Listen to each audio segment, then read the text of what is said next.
Good evening, ladies and gentlemen, and whatever description you would like. So if you have a different description, you haven't informed us here, so I'm just going to say ladies and gentlemen, welcome to tonight's tutorial. So tonight we're discussing random access files. Now keep in mind that I intentionally break things in this tutorial because the point or the thing that I want you to understand is what happens if you do it incorrectly. What happens if you change something, but it breaks or it does not break? Essentially, what will happen? That's kind of what I'm trying to do. If you are confused, which you probably will be after my tutorial tonight, because there are things that you'll see in the code that you haven't seen before, things that will be explained during the course of this week. So just bear with me. We'll explain things as we go along. I'll try and touch on the things tonight, but we're not going to go into too much detail. I really just want to look at the random access allocation in terms of creating the file, putting things in the file, and reading from the file. That's all we're going to focus on tonight. So regardless of the actual tutorial structure, those are the things we're going to be focusing on tonight. So it's already been coded out. And now we're going to break things. But I'm going to run through the code for the people that did not attend this morning's lecture. Please note that it's not a requirement here for you to attend this morning's lecture, but I am going to break the thing. So if you have questions about, okay, what if I do this? What if I do that? How does this work? We're going to show you how it works and what happens if you do it like that. Right. Now, you are probably confused because you don't see my screen. So let's share my screen, make sure you can see what's going on. Cortius, I see you have a horrible time with your network tonight.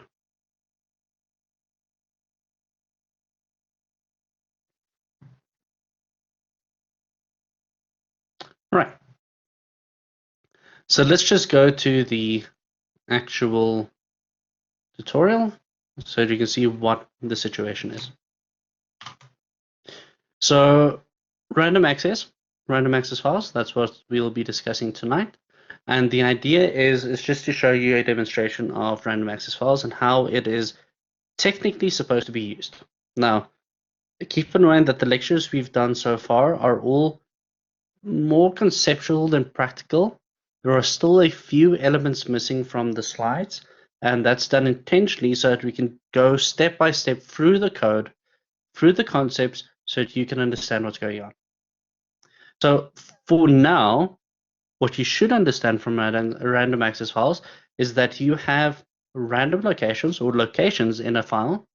You'll identify the location you want to store information in, and you will use a key or a value in order to know where to retrieve that information or where to put that information.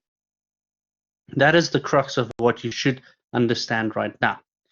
The actual implementation of it is still a bit wonky or a bit iffy based on what you see in the lecture slides, because there is still one or two things missing there, especially if you're referring to hash functions, which we'll be discussing on Thursday or Wednesday, and then the actual file size itself, because we haven't discussed that yet. All right, so in this scenario, what we're going to do is we're going to create a random access files with 30 record positions, which means that this file is meant to store 30 files or 30 records and no more. So the purpose of this file is to store 30 records. The record must be defined as the following. So our record structure of the information is private structured beverage. You've got a beverage number as integer. You've got a name as string. You've got an ingredient 1, 2, and 3, which are all represented by integer. And then you've got the end structure. So that is the sum total of your record structure. Your beverage number is an integer between 1 and 4,500 and is the key. Now that's important. The key is what you'll be using to identify the information. So you can have a value for the beverage number between 1 and 4,500. The moment it exceeds that, bad things will happen. The larger the number, the more lethal the ingredient. So it's also an indicator of how lethal the ingredient is, referring to the integers.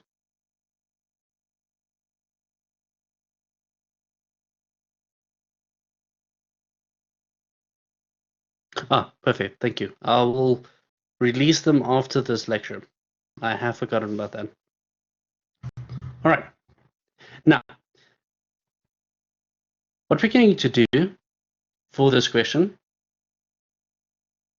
is we're going to write a prime number division hash routine to convert a key to a record position in the file.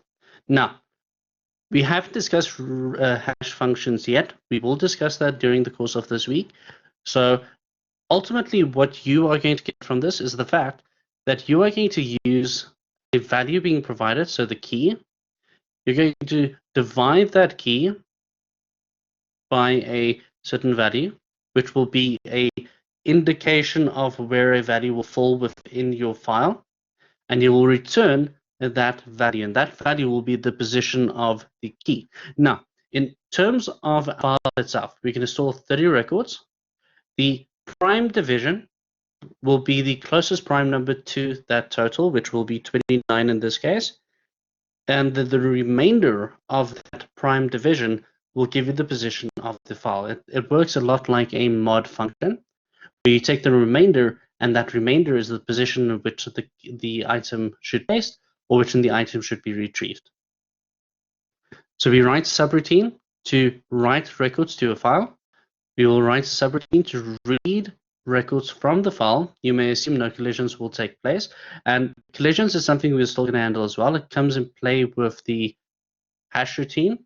That is when you have two values or two records that have the same hash or the same position, and how to handle that.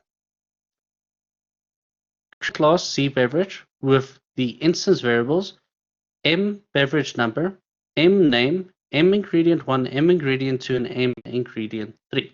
So essentially a class that will represent our beverage. And then the record structure is what we will use to save to the random access file.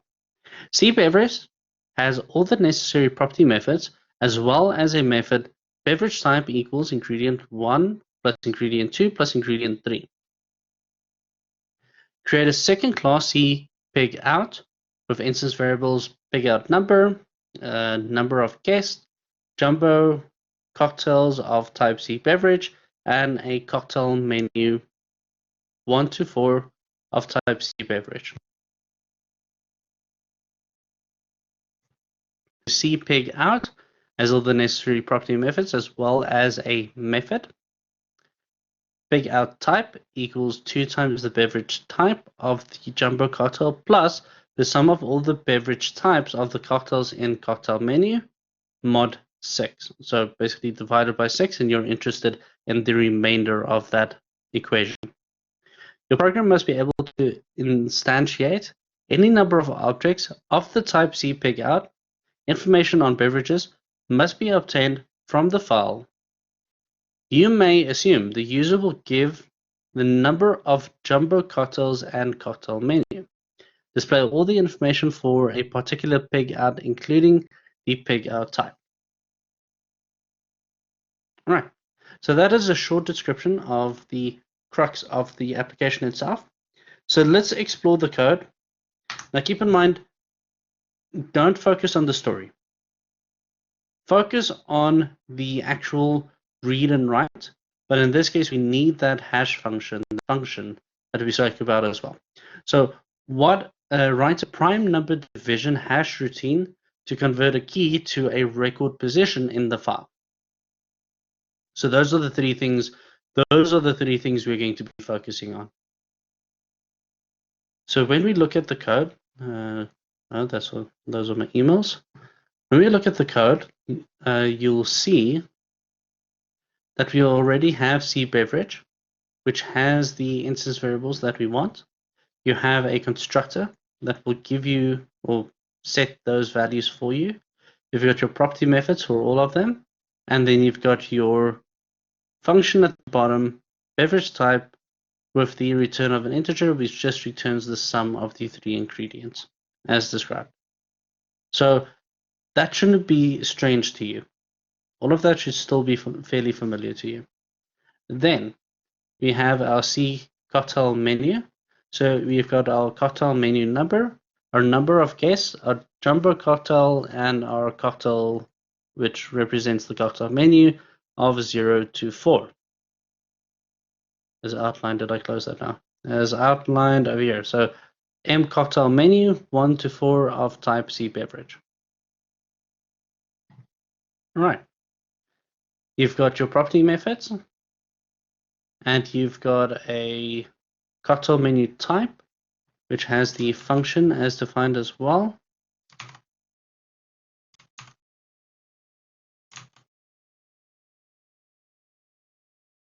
Over there.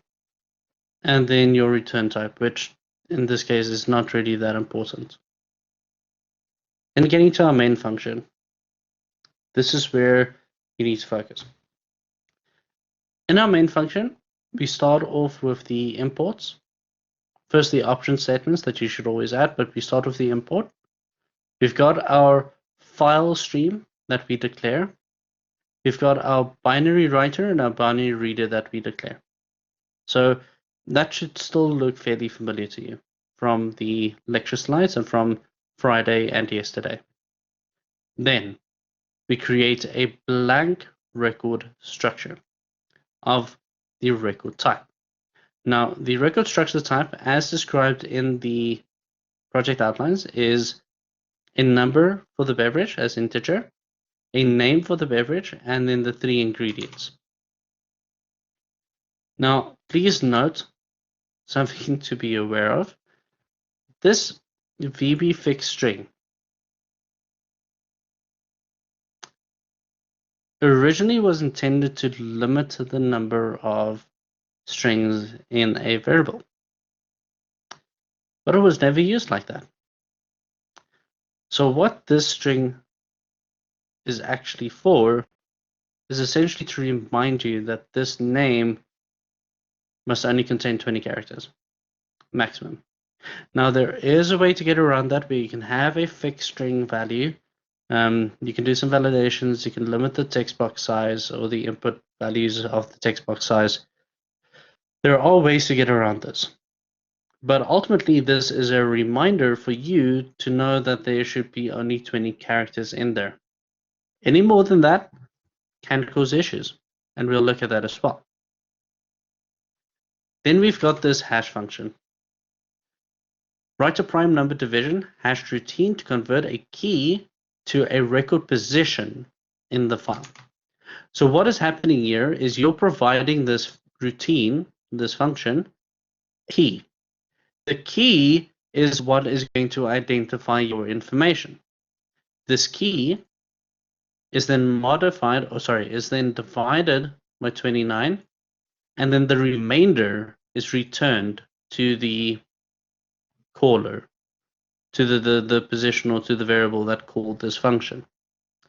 The idea here is that you'll have a value between 0 and 29, and that position represents one of the positions in the file. So a key is essentially an identifier. So consider the way a key is used. The key to your house. Is it supposed to be just for your house? Should you be able to take your key and go to the house next door and unlock their front door?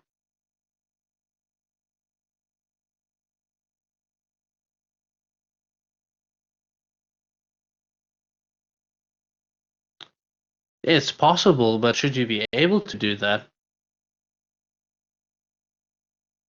No. Now, the key is essentially similar to that. A key is in order to allow you to retrieve and to place information. So a key is that lock that you put on the container. And then if you have this key, you can open up that container and you can close that container, which refers to the fact that you can put information inside that position and you can take information out of that position. The key just identifies the lock. The lock is the position where the information is being stored. Now, if you're confused by that, don't worry, we're going to discuss key elements in more detail next year. But all you need to understand about a key is that a key will uniquely identify information inside a record or a file. So if I say student number and whatever your student number is, should that student number reference only your details or should it reference other students' details as well? If I type in your student number, should I be able to see someone else or should I be seeing you?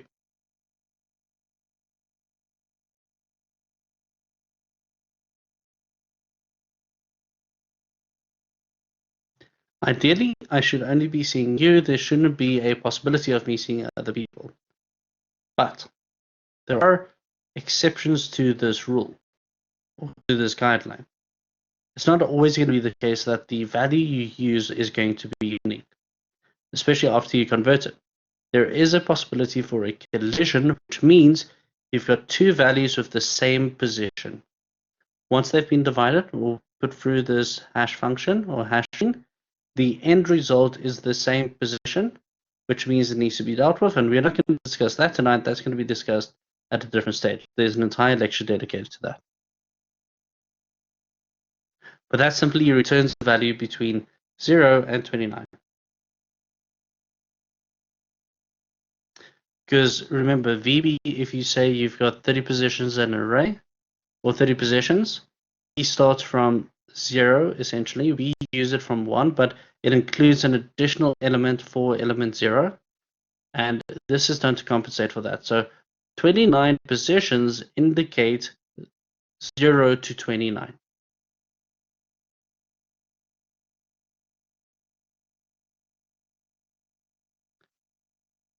All right.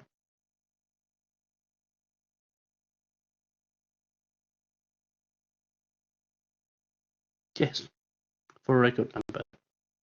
So it's the record number that you'll be dividing by 29. You'll get a remainder, which will be between 0 and 29. And then that will be the position which you're going for that information. Now, place labels. I'm assuming you all are comfortable with placing labels in a grid, so I'm not going to cover that. You've got your subroutine to place a result into your grid, and then you have your blank information. Now, firstly, you place your labels into the grid, so nothing too complicated there. You guys understand that. And then next, you've got this blank information. Blank information is issued to the record structure. Can anyone tell me why we would want blank information? Why do we want to make sure they are empty?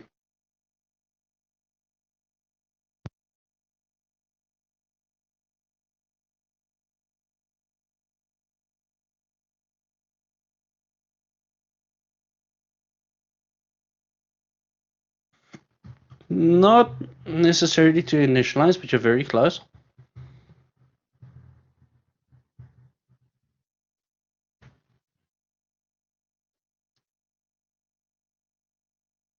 Who else can think of a term or the usage?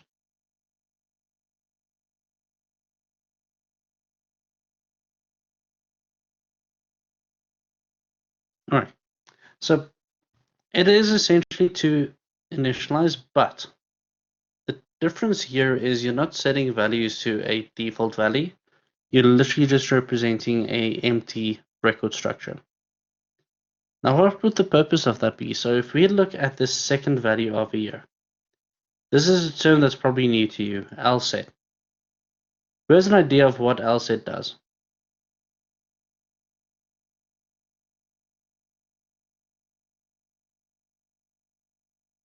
You're probably reading before you're typing. So lset left aligns a string which ultimately in VB you can just say it outputs a string of a certain length of a certain character. In this case, we have chosen to include 20 zero spaces or 20 spaces.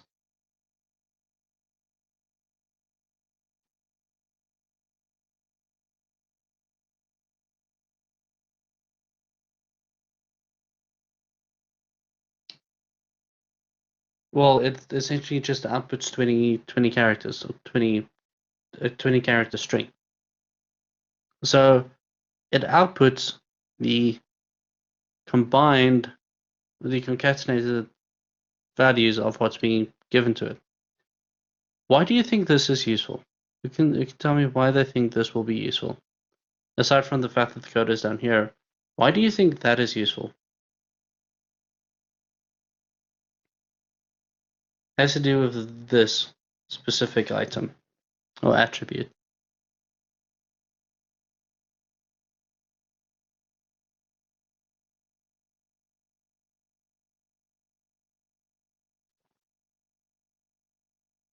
Like you say, because of a fixed array. Now, we don't have a fixed array here. Name is just an individual string. It's a loner.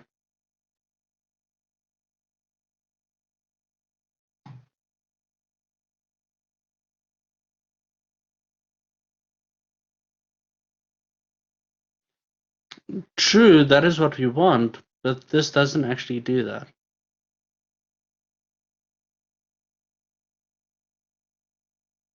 So, the intended use here is to indicate that a string should be treated as if they were fixed length. So this doesn't actually limit the maximum number. You can exceed the maximum limit here, and it won't crash.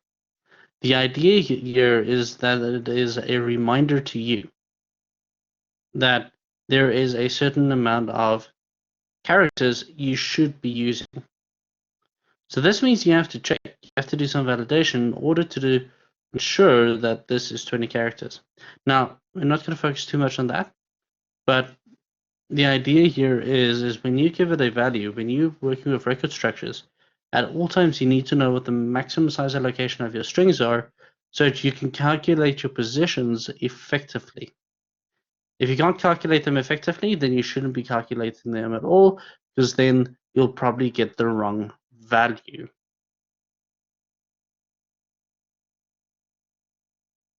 But it's not a train smash, because with or without that, in the state it is right now, it still saves information based on the starting position. So as long as it never exceeds that maximum allocation, we're fine. But unfortunately, we do have this term called idiot proofing. It's, I think, a fairly informal term, but it's you've got idiot proofing, you've got what's the nicer terms for it? User experience monitor, or whatever they refer to it. It's the fact that you're making sure that the use of the program is as intended, and that doesn't get used in ways in which it is not intended, because that is most likely going to cause errors. Errors, issues, and mistakes. Then you've got our three integers, which are pretty straightforward. Our hash function. We've got our place labels. We've got our place results. We've got our cocktail menu when the form loads.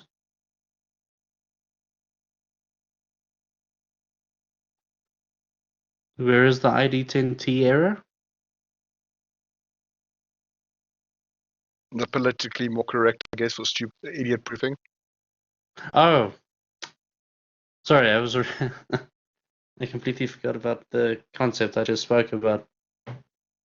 Yeah, error lies between keyboard and chair. For those that are into memes. All right, so in the file load, what's happening is we're just basically setting those blank details. Now, writing to an actual file. So for this, I'm just going to call this cocktail menu 2. We'll open up the folder. Now I can't remember if it's the outside or the inside folder I was working with. The outside folder, okay. So in this case, I'm just going to delete this cocktail menu so we can start off fresh with it. What's happening with the creation is the fact that it's opening up a file stream, which it's done in file name, number, rec size. Here we go. So once you click on File Tools Strip Menu Item, which is just a drop-down menu, you've got a declaration of a file stream, you've got a declaration of a binary writer, but over here, this is something new to you. And I want to sit here for a while. You've got file stream dot set length and then the number of records multiplied by the record size. Now, who wants to take a guess of what is the purpose of this specific function?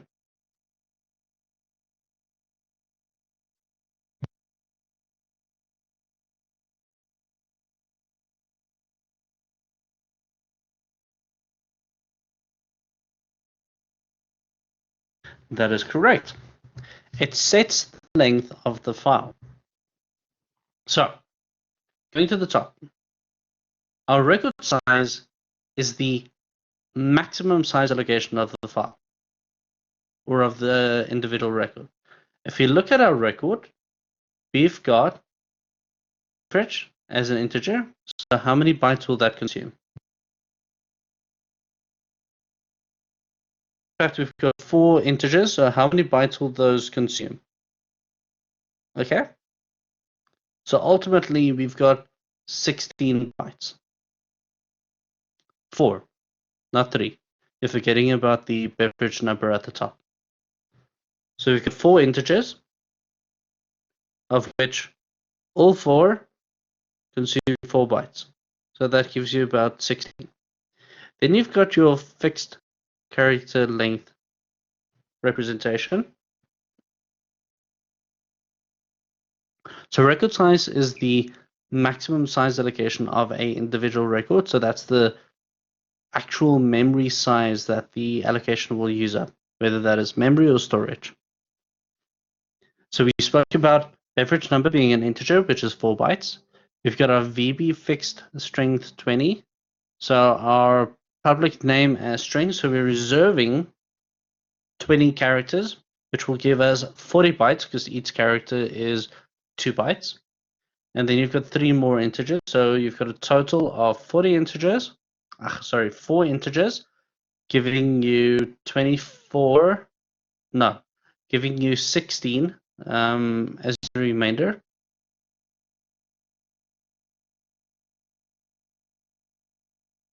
No.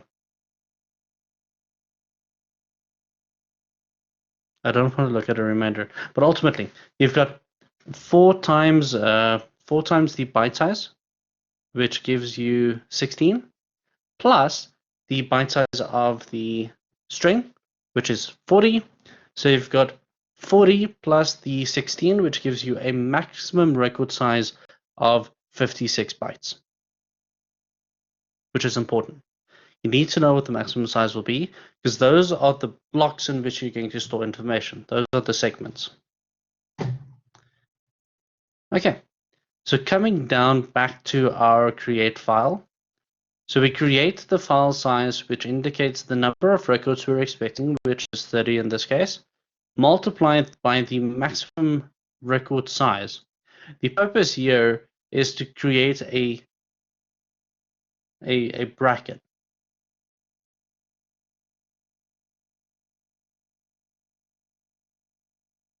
Bytes, B-Y-T-E,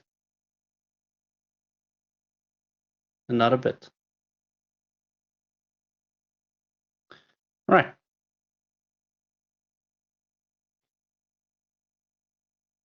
Now I'm confusing myself. Yeah, it's 4 bytes. I'll look at the reference document again, but I'm pretty confident it's facts. Then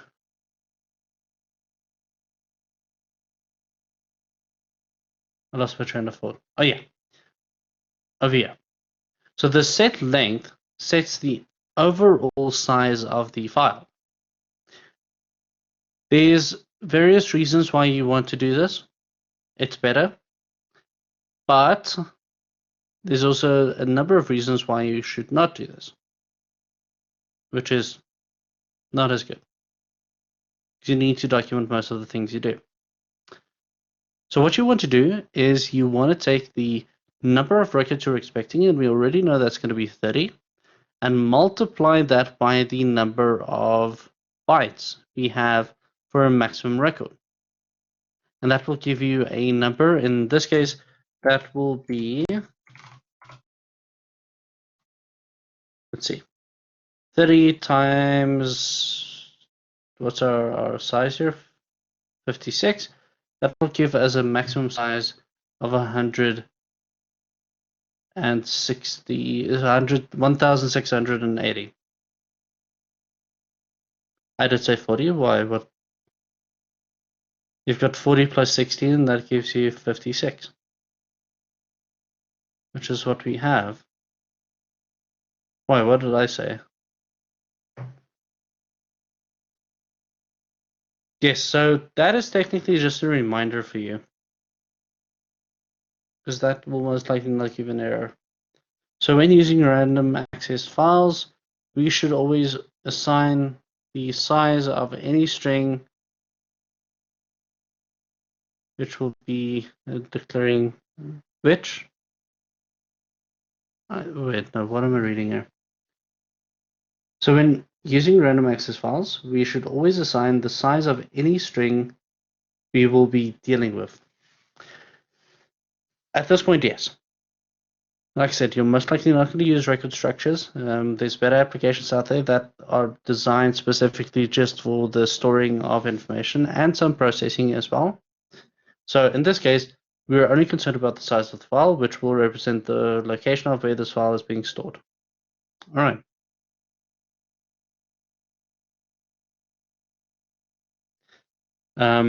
If you don't assign a value to it, if you don't keep track of the value, what could happen is you're overriding information in the next data block, which is not a good thing. Then we get over to the actual function itself. So we've got a for loop here. We've got a number of records, and we've been told we're going to consume or deliver on 30 different products. So we're going to store 30 pieces of information of 30 records, as defined on page 1. 30 records. So we need to understand what that record file is. I mean, what that record size is, and what the bracket allocation is of those. After which, we run through our for loop. We indicate the file. So not that was just me breaking the code.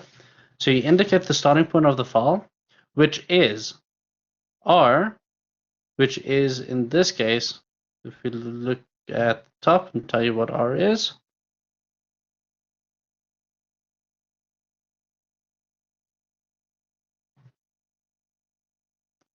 R indicates your integer, your for loop value. 2, your number of record items, which is 30 minus 1 because it's predefined for you. You're told this is for 30 values. After which, you'll take the number given, multiply that by the record size, which is 56 in this case, from the beginning of the file, and then place blank information. So why I say you're placing blank information is because you set the information to the blank or the null representation of those data types, minus the -1, as the -1 will be used as a indicator whether there's information stored or not. All of this information is then written into the file, so that our file is now filled with empty information. Keep in mind, if I say this, your file is now filled with empty information, which will be overwrote. So let's just look at this. We set a file size of a year. So let's run it and see if this works. So currently, we're naming our file cocktail menu 2. Let's just call this menu display. We save that. We go to our folder.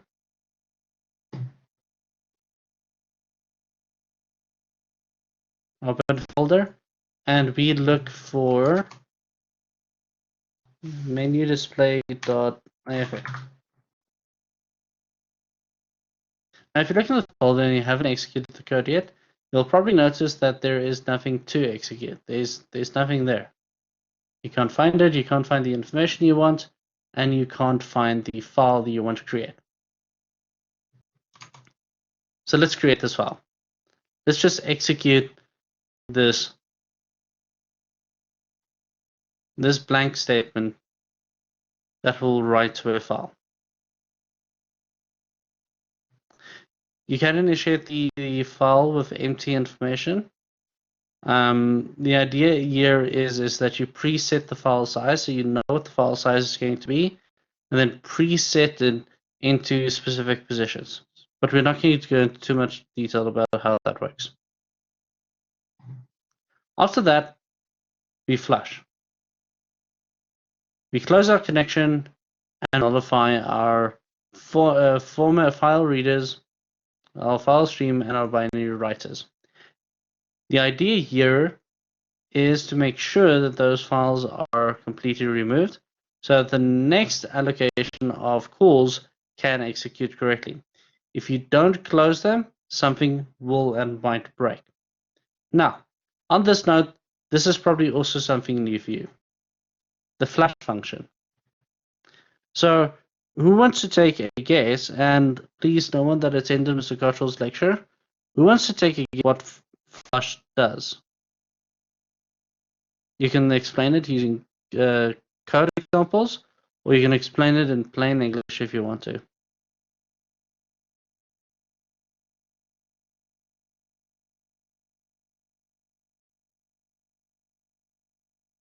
Any ideas?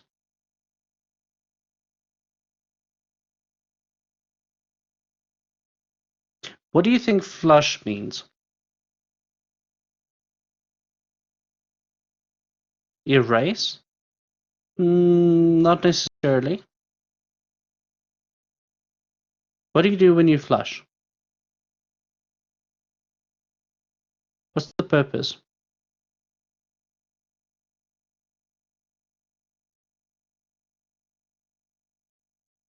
Unfortunately, cannot see your comments right now. My screen just went blank. Ah, there we go.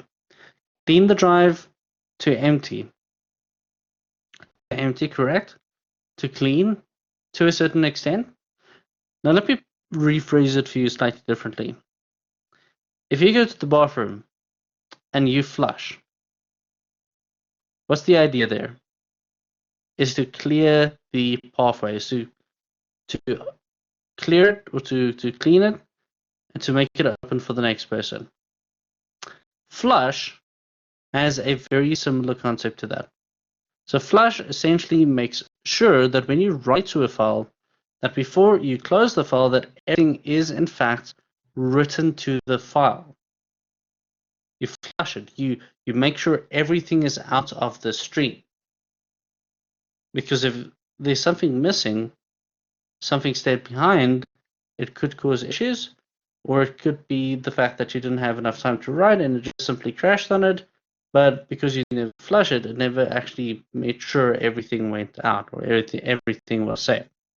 After which, they just made the two formatters, the file stream declaration of the object and the binary writer, they just made them null to make it easier for the next group to use it. They ensure that they close it, they ensure that they flush it, but they also make it null so that the information cannot be leaked. Now, running this file,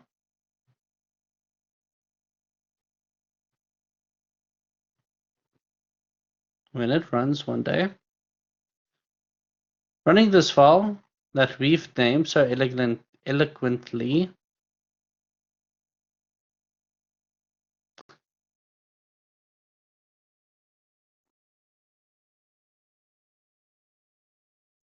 menu display. So let's just change this to test random access. And what will happen? Now, before I run this code, I want some predictions. What do you think is going to happen? When I click on this create file, what do you think is going to happen?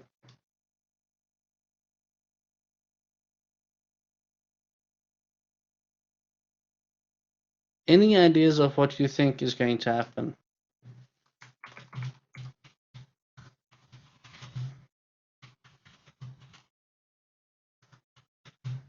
Aside from creating a new file, what do you think is going to be inside the new file?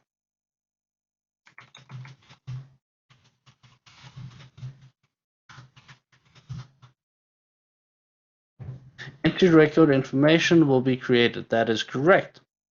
So let's create them. File, create file. Did anything crash? No.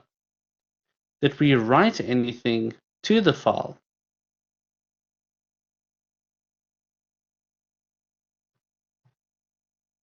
Did we write anything to the file?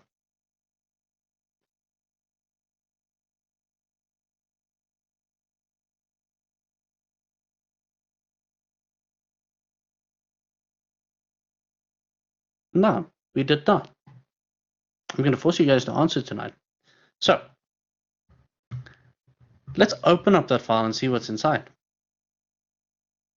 So we called it test RA. So let's open up and see what's going on. Do you see that this looks as if there's a pattern? It starts with a Y or 4 Ys. We are assuming that's Y. It probably has a different name.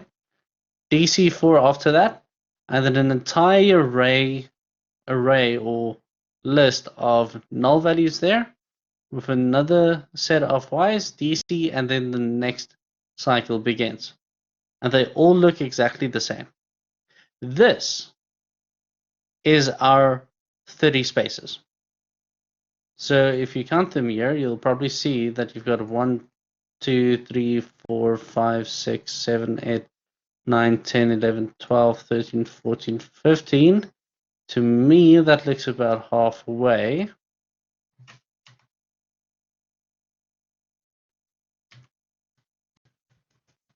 So you've got 15 spaces. It's still all in one line. I just need to keep you in mind or remind you of that. It's still all in line. If you open up, then anything else would probably be all one line, because that's how most information is technically represented in a file. It's just data being and then formatted once you view it. So you can see the blank information is being written. And you're probably thinking, okay, cool, there's blank information there, so how do I actually write other things to the system now? But that's equally as easy. You call the same function, and instead of using the blank record, you fill it with actual information. So you will fill it with the beverage number, you would fill it with the string value for the name, and you will fill it with the 3 integers that represent the lethalness of the drink itself. So everybody with me thus far? Essentially. Let me say essentially, because I'm pretty much guaranteeing that half of you are looking at the screen like, what the hell is he smoking and where can we get some?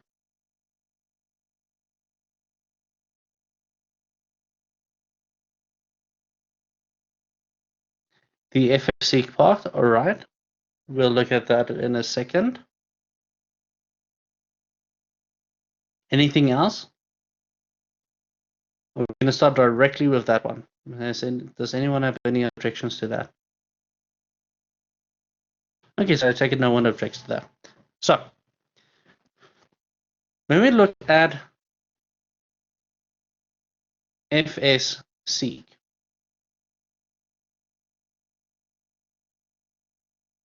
working with record and classes at the same time, we'll look at that a bit later.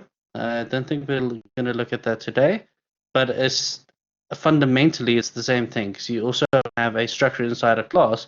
Because if you look at your beverage class, you simply have the same structure there. It's exactly the same, except for okay, so it's not exactly the same, but you don't have the fixed VB size in front of the string. All right.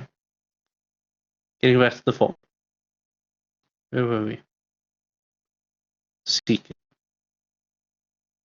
Over here, you can see that I'm writing seek r times record size bracket seek origin.begin, which just refers to the fact that you're starting from the beginning of the file, which in this case refers to the stream because the entire file is in the stream. Specifies the beginning of a stream, which is the beginning of your file. R times record size is trying to identify information. So seek is trying to determine the position of that specific R. So if you look in terms of for R as integer equals 0 to rect num, you will look at 0 times 56 is 0. 1 times 56 is 56. 2 to 56 is 112. So you get the idea of there is a pattern. The pattern increases by the record size every single time, simply indicates to us our data blocks. Yes, so R in this case stands for our record. It is declared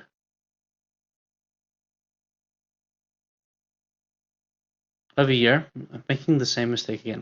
So R is declared over here for our for loop, because we're going to loop it until number of records minus 1. So R will be anything from 0 to number of records minus 1. It just allows us to put out blank information inside the file or put out a placeholder. You'll probably better understand it if I say you're putting out a placeholder. It's a spot where information is being stored. That is correct. It will loop from 0 to 24. So if we open up Excel, I'm just silly hoping it's not going to pop up with, yeah. So if we open up Excel, and if you consider, let's go equals mod. So that's the number. And sorry, that's the number. Where's the number? Come on. A1 is the number. And then the divider is 9.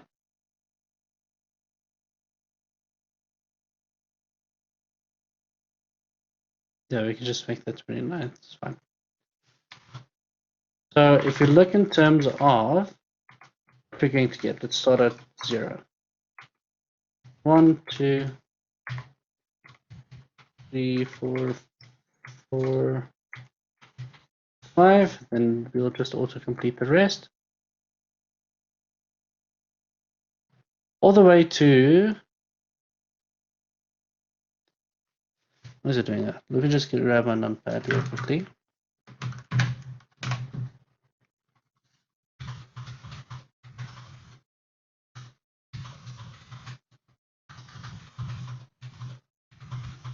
Seems like Excel is not playing nice with me today.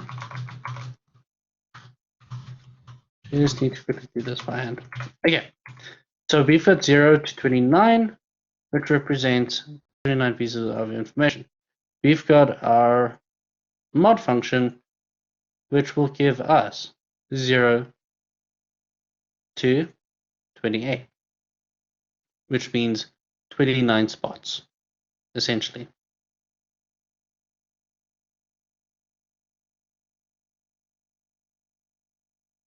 Yeah. Well, 28 spots if we want to be technically correct. Then, return 0 times record size gives me a spot between 1 and 0. Sorry, 0 and 29. So it gives me a value. You can see that there's no duplicates here. Well, essentially until the last one, but there's no duplicates there. So you've got the situation where you've got information filled, and when it's being converted into that number will give us a unique position. This is our position, because modding it will always result in the remainder, and the remainder will never be larger than the actual number being provided, which is 29. So you'll never get a number larger than 29. And if you mod 29 by 29, you'll get the result of 1. Well, the remainder will be 0. Sorry. So you'll never have something larger than the mod, which means you've got a fixed size allocation of how much information is inside the system, or the storing position itself. So we are multiplying each one of these with that to get the position, which will give us position 0 to position 28. Now, this is where we start breaking things. So in this code, you can see everything is on its own line, right? Well, we say their own line, but it's their own data block for it. Can you all see that?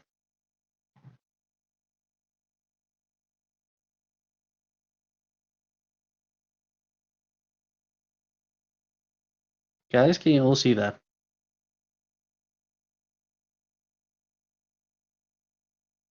You see each one of these have their own line. It's a bunch of null values, 4 Ys, DC4, and then the next one, and then the next one, and then the next one. They all look exactly the same. They all have their own spot.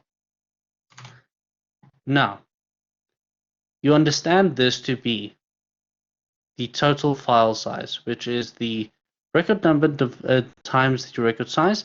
That will give you the total size. In this case, it's going to be a total size of 30 times 56, 168 bytes. So what you're referring to here is the byte starting location. So byte packet 0, byte packet whatever. R being from 1 to 29 represents those byte packets, but that is based on 1,680 bytes for this specific example.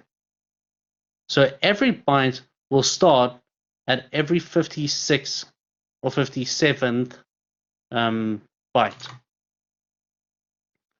So if we're going to increase this value, this is now just the multiplier. If we increase this value, what do you think is going to happen?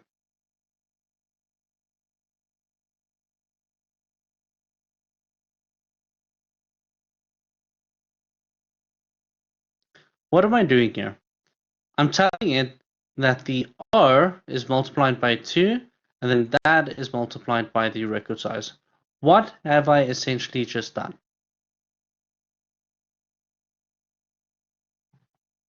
It will skip 156 block. Yes. So, because we are only writing 56 blank information, we're skipping a block. So I want to show you that. So let's go and delete this file. You delete that file. You run our code.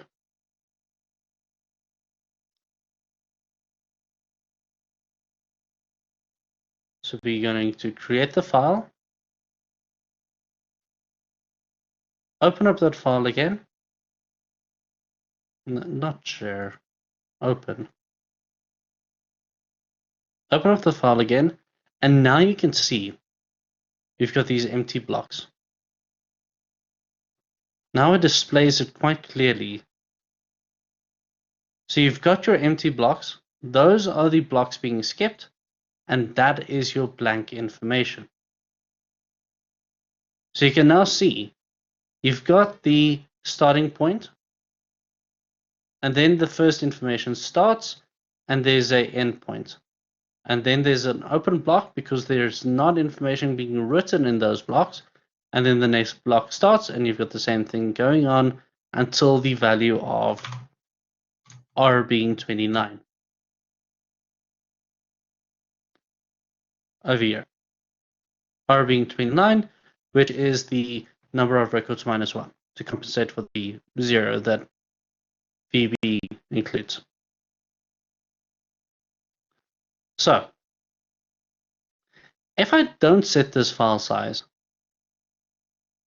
will that be an issue?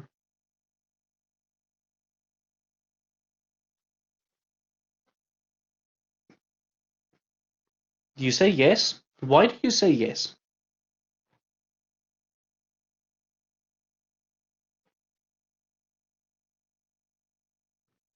Why do you think it will be an issue? So let's go back to the original value. Let me comment this out.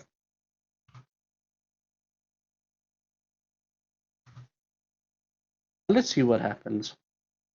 We close this.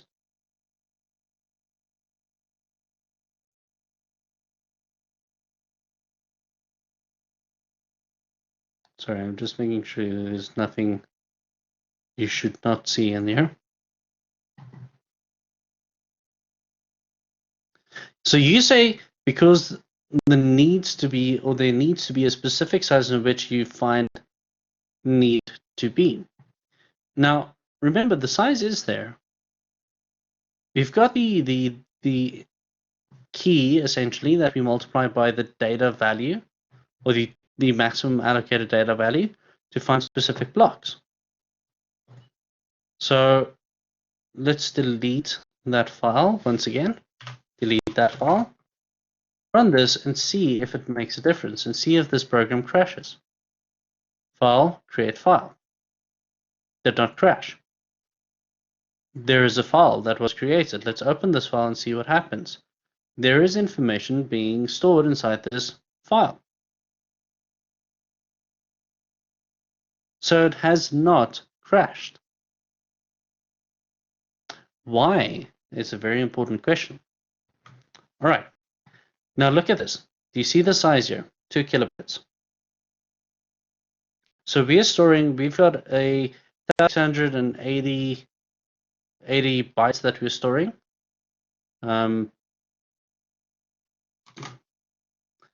Just make sure of my calculation again. 1680. So in your properties, you'll most likely see something fairly similar to that.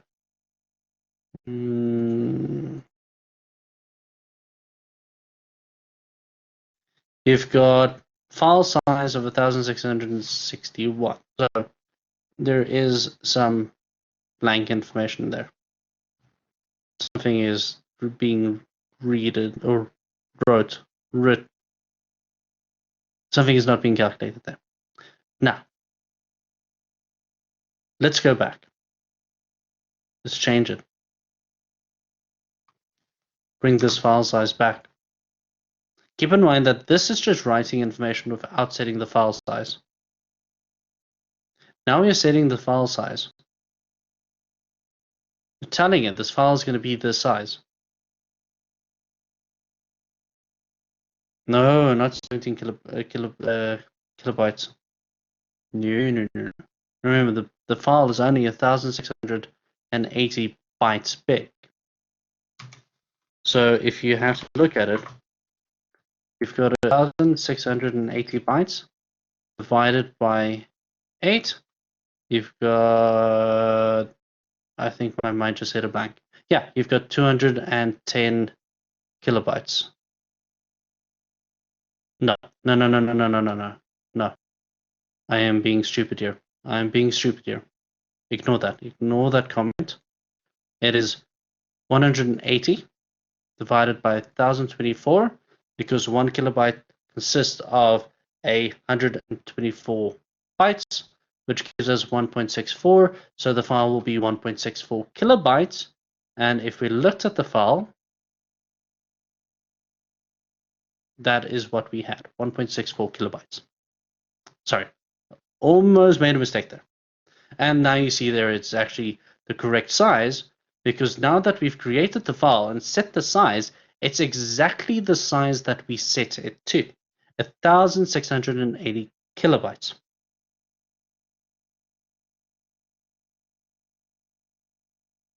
Well, you don't need to necessarily know how to calculate the kilobytes, but you need to understand of how many spaces are being created. Just keep in mind that you have a record size. You've got the maximum size allocation of record, which is calculated by determining how much information is being stored with each one of these.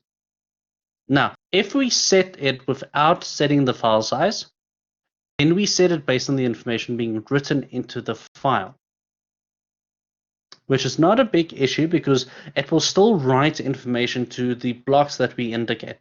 But it can be a situation where you are now infinitely increasing the file size, and you can have an undetermined file size which can down the line cause issues.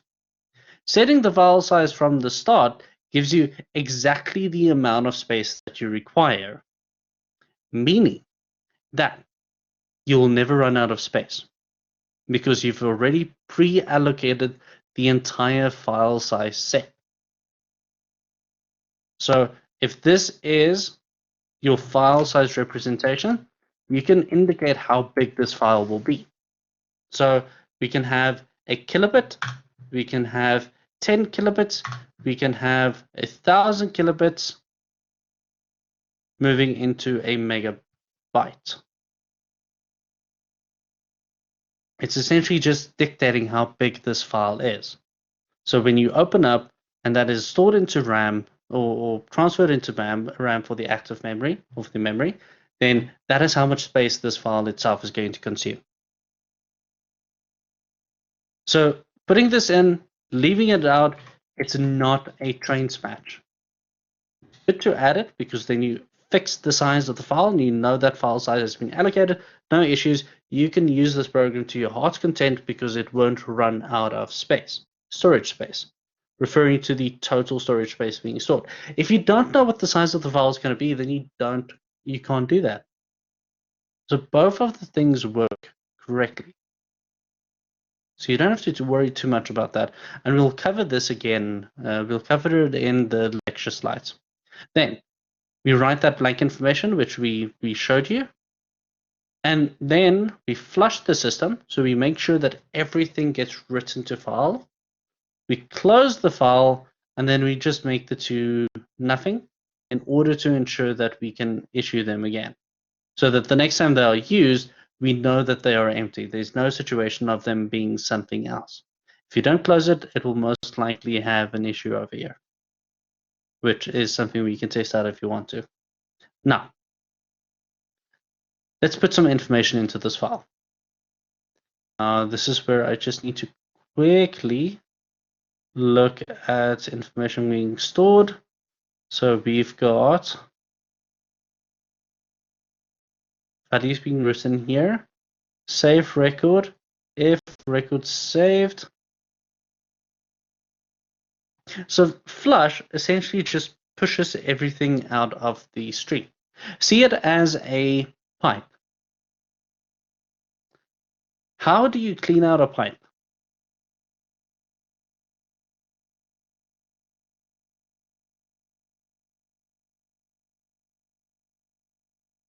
You flush it. Same thing with a toilet. How do you clean a toilet? Well, if I say clean, how do you empty the toilet? You flush it. It's what it does. It makes sure that whatever is inside gets pushed out to where it should go, and that there's nothing remaining. Well, that's how a toilet should work, but essentially that there's nothing remaining. You just got to make sure that before you use that stream again, before you close the stream, that everything inside the stream has been saved. Because if you close the stream before it has saved everything, it will close with the information inside the stream and then break or corrupt, because not everything was written. In some cases, corrupt, depending on how you execute the program. But if you flush it, it makes sure that everything inside the stream is being written and that it won't close until everything has been flushed. Because flushed is push everything out. Once everything is out, we can continue. It's essentially kind of like a wait, where you're waiting for things to be cleared out before continuing. But most of the time, it's just flushing to make sure that everything is out. Now, let's add some information. Let's add records to this record structure. Yes, if you're using a random access file. So random access file, you have to flush. A sequential file, you don't. Because with a random access file, you're not writing, you're writing a few things at a time. And when you close it, you would just want to make sure the stream is clean. You'll most likely notice that even without it, most of the time won't be an issue. Everything will go out. But there is the absolutely rare occasion where something will be stuck in the stream. You'll close your program early or terminate the program early, and then the file will most likely corrupt. It's how files get corrupted. Have you ever pulled out a USB while it was still transferring information and then tried to open that file and then it says file is corrupted? No, it's the same process. It's the process of you clicking on the eject button for the USB to do everything it needs to do in terms of transferring the information before you remove it from the PC. It's essentially a example of how it works or operates. Now, reading from the file stream, but we don't flush when we read a file stream. We only flush when we write, yes. Because remember, when you read a file stream, you're taking everything into the file stream and pulling it out of the file stream one by one. When you're writing, even though you are writing it one by one, you want to make sure that everything is out. Because if everything is not out before you close the stream, the file itself will corrupt. But if you have a file stream in terms of reading from the file stream, it's not the same situation because it's not the original file inside your file. It's a kind of like a copy. I don't want to say a carbon copy, but it's a copy. So if the system crashes or the file closes, it doesn't break the original file. The file is still intact, it won't corrupt. But if you open up the file and try and push things through and stop halfway through, there will be issues. But reading, opening up the file, copying things over, if the system breaks or crashes, that information is still there. The pipeline just simply closes. Line 74. Line 74 is the file stream. It's how you open up the files and dictate what you're going to be doing, whether you're reading, writing, or both, and whether you're opening, closing, and there's a few others as well, which we're not going to go into too much detail. So when you're reading from this file, you have the same situation where you've got your file stream. You're going to open up your file stream and you're going to read from this file stream. You've got your binary reader because this time you're going to read from the file. You have your loop because now you know you've got a fixed size allocation inside the file of 30. So you take your number of records, you loop through your file quickly because you know how many records there are in your file, and then you break them up. So if you have empty information, you just ignore. You kind of just skip it because it is empty, or you write blank in the file. And if you have information, if that first value, the beverage number, is not -1 and is something else, then you know that it contains information, then you display that information. Now, before continuing, let's actually look at putting information inside. File name is keyword for naming convention for a file stream. File name is just an accurate description of what it is. It's the name of the file. You can't get more descriptive than that. It's literally the name of the file. You can call it anything you want to. You can just call it name, you can call it f name, you can call it file name, you can call it anything, as long as you're aware that is the name of your file. All right, so with this in place, let's actually run this. Let's put something inside the file. So if we look at where input is retrieved, so we create a menu, then we've got our, just go to the code, we've got our read function, which is inside display all beverages.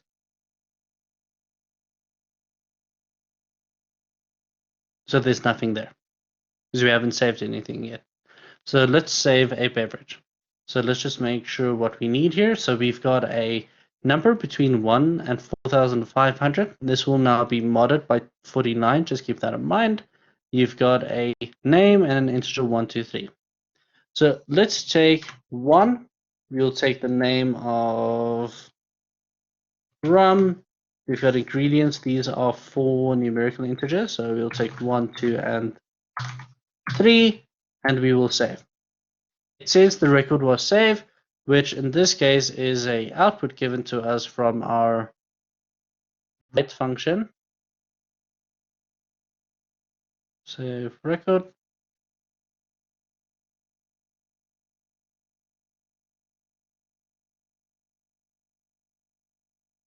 So it's an output after a successful save. So if the res returns a false, which will return a false if it does not write to the file, then we know something went wrong. It returns a true if it does successfully execute. So if you open up the file, you'll see that there will be information inside this file.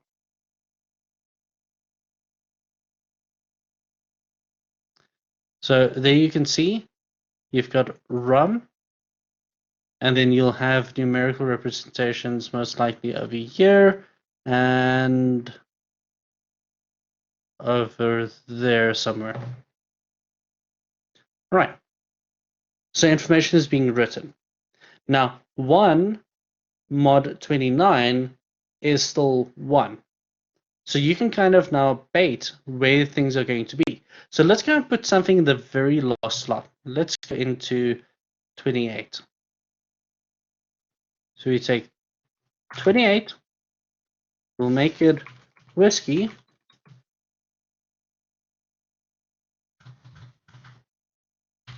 We'll get to that question now. We'll make it whiskey and we'll make it 100, 210, 330. Save that. Record was saved. Open up the file stream, update, and you can see at the very bottom here, we have that information. So that key, that number you're adding, let's go. That number you're adding is being used to determine where you're going to save it. Now we can bait it out and test it from values 1 to 4,500. Just keep in mind that because of that range, there are issues with collisions, but collisions we'll discuss further on in the week. But as you can see, we have something almost at the bottom and we've got something at the very top as information is being added. So if we add more information, let's go for 500. We make this Coke. Coke is not lethal at all. So we've got 1, 1, 1, save. And then if we go to our file, we'll most likely see there it is being saved. So let's go 3000. Take tab. It'll be 222. Save the file. Look at our file stream. You see information being saved. So that value, that number that goes through the hash function determines where the file is being saved. So if you take 3000 and you determine the fact that it's being modded by 29, that it's being stored in position 13. The display is kind of small. So 3000 mod 29 will give us position 13. So we can display our menu, which we haven't calculated. We can display all the cocktails, and then we can see. When we read from the entire file, so this reads from the entire file. In position 2, we've got rum. In position 8, we've got Coke. In position 14, we've got Tab. And in position 29, we've got Whiskey. Now, I want to bait this out. I want to show you something else. Just so that you understand what's going to happen. That's just a lot of saves. Let's go and exceed this file size.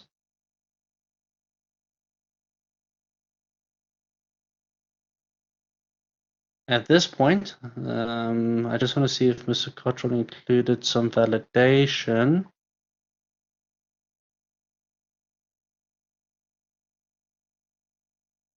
Name.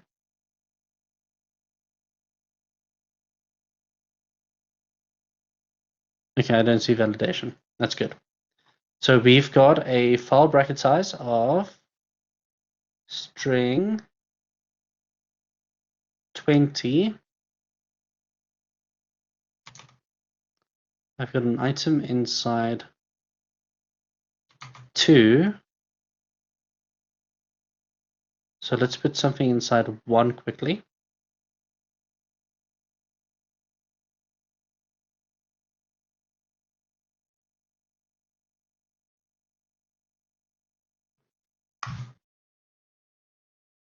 Position 1, that is. So we'll just make this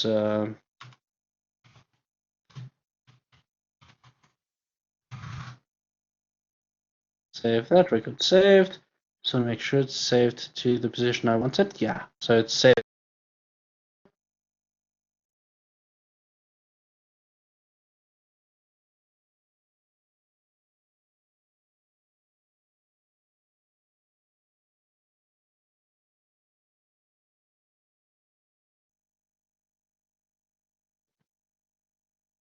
Sorry, it seems I've disconnected there for a second. We are looking at the fact that the string itself is of 20 characters.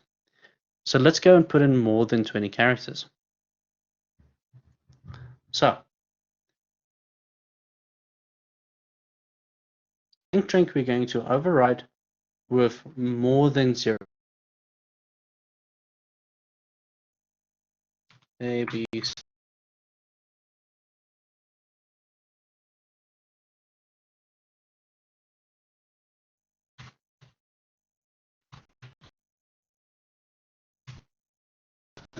Entire alphabet in there. There's more than 20 characters. We're going to save this. It's saved. It's saved correctly. We go to our file size, reload this. Now, you can tell me what they noticed.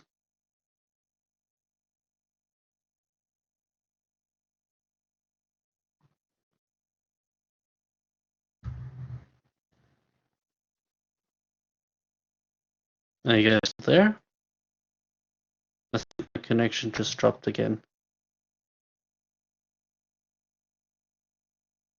Hello?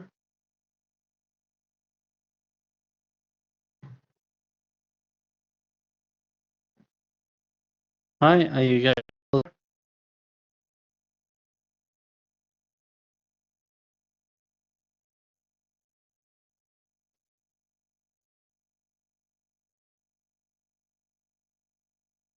Hmm.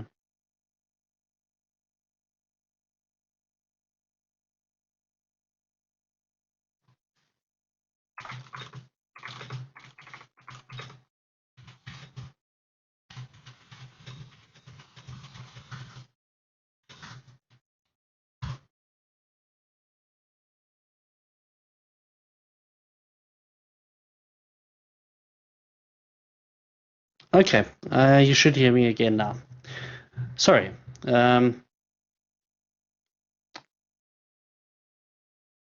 Okay, you say that something, no, sir, screen didn't change. All right. Can you see the ABC at the top? Excuse me if the alphabet is wrong there, but it's not intended to be the alphabet itself. Now, do you see everything else has the DC at the end of the code section itself? So you've got a YYY, DC4, and then you essentially have the next bracket of information. So you've got DCY, you've got the thing for Coke, you've got your DC4, and then the next information.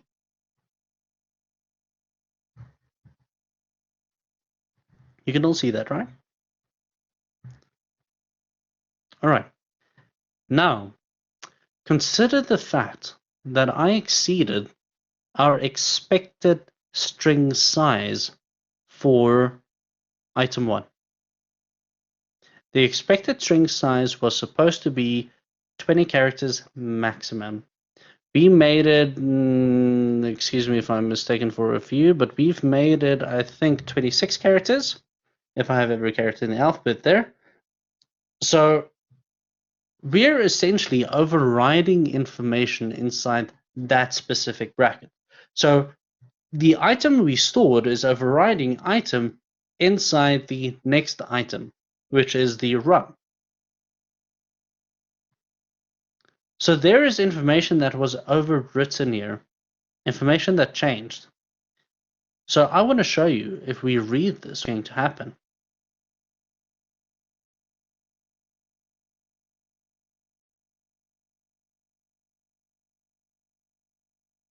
So it still reads the information, and it still gives me run. It still gives me position 1 or number 1.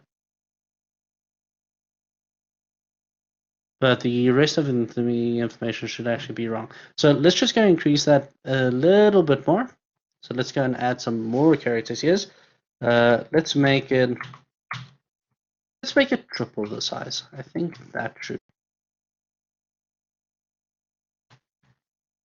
should adequately show. All right. Yes, so ROM has completely vanished now. So we have now successfully overwritten the second intake, or the second written value. So let's go and read from that. And now, look at what happened. So the previous one, I didn't add enough information to kind of force an error because of the buffering. Well, not buffering, but essentially because of the information before and after the actual data itself. But now I've added enough information to actually break the data packets or the packet allocations, the location allocations.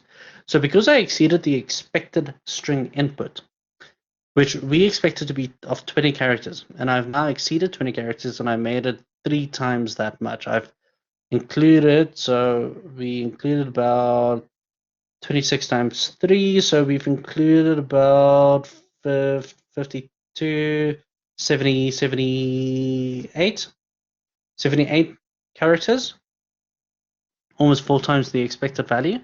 And now, when reading a value for the second block, so telling it to go to position 2, which is 2 times 56, which will be 112, and that being overwritten by the first packet has now shown us the fact that that first packet, or that second packet, now still contains information from the first packet. So it's trying to convert whatever is inside this file into an integer. And because of how it's being stored, the integer representation that we get back is a number of which we did not enter at all.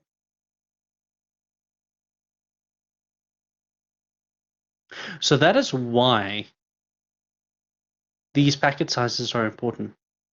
It's why you need to make sure that your packet sizes are correct, because if you override information, you're going to get very weird results. It's not going to crash, but because it can still read the file. It can still translate whatever it is into a representation of an integer or into a representation of a string.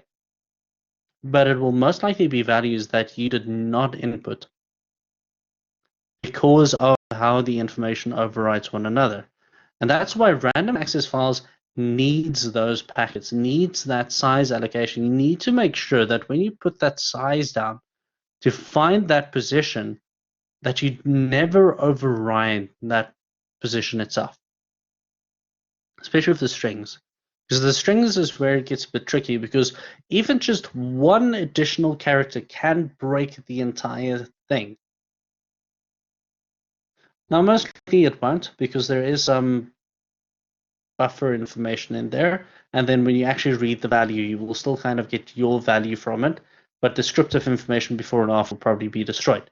But those locations of a set size is set to a size specifically so that you know exactly what you're retrieving.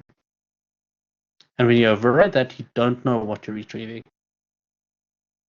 Now, that being the case, is there anything you guys want me to break specifically? Because I'm assuming, unfortunately, today's tutorial is extremely boring. I promise you next week will be more interesting. I think it's just because some of the things that are missing. So I do apologize for that. But do you guys understand the idea behind why random access files needs those sizes? It's informative. It's just unfortunate that we haven't really covered everything for random access files yet. Otherwise, we would have taken a completely different approach to this tutorial. I just got completely blindsided by not thinking of the fact that I haven't shown you guys set lengths again. I don't blame you. I think my own voice was starting to make me fall asleep. I know it's confusing. I do apologize for that. But the thing I wanted to prove, the thing is that I think the boring part was having to run through all of the code, explaining what's going on, instead of typing everything up and explaining as I go along, which we'll do again from Thursday and Friday. I mean, Thursday and next week, Tuesday. But the thing that I wanted you guys to understand from this tutorial specifically now is the actual data packets, how they're being stored, or the locations, how they're being stored and how they're being identified. Now, showing you what happens when you modify the actual seeking position,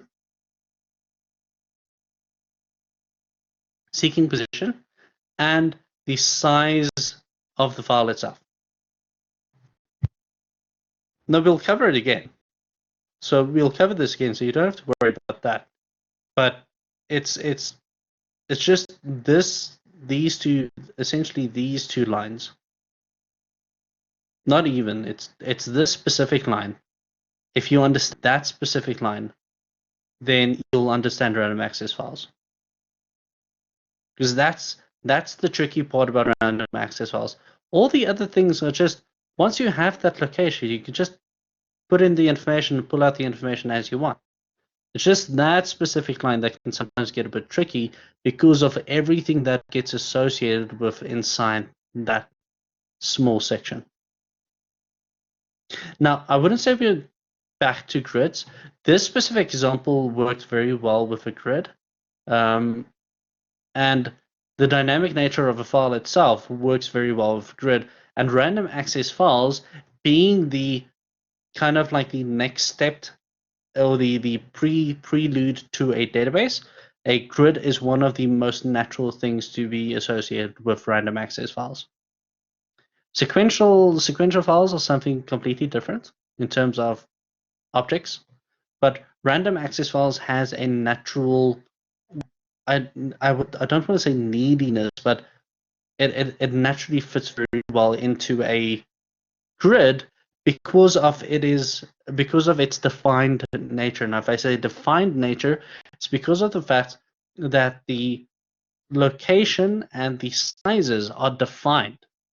They're not dynamic in nature, the way they can grow and shrink and have dynamic arrays for every single item. It's every single item being stored in terms of an object being stored into your file. I almost said database, but into your file will be of a fixed allocation. in terms of length, in terms of data sets, in terms of data itself. So using a grid to display that is very good because you only need to either increase the columns or the rows depending on how many data packets or how many location sets you have inside that file. But yeah, I wouldn't worry too much about random access files in terms of practical implementation right now. It's more going to be theoretical, whereas in Informatics 2A, we'll look at the practical side of it, but with a twist. Before we end this tonight, is there anything you guys want me to go over? Is there anything, aside from the fact that you might be slightly confused right now, and I can promise you after tomorrow and after Thursday, it will make much more sense to you. But is there anything specifically regarding saving to a file and reading from a file that you want me to look at?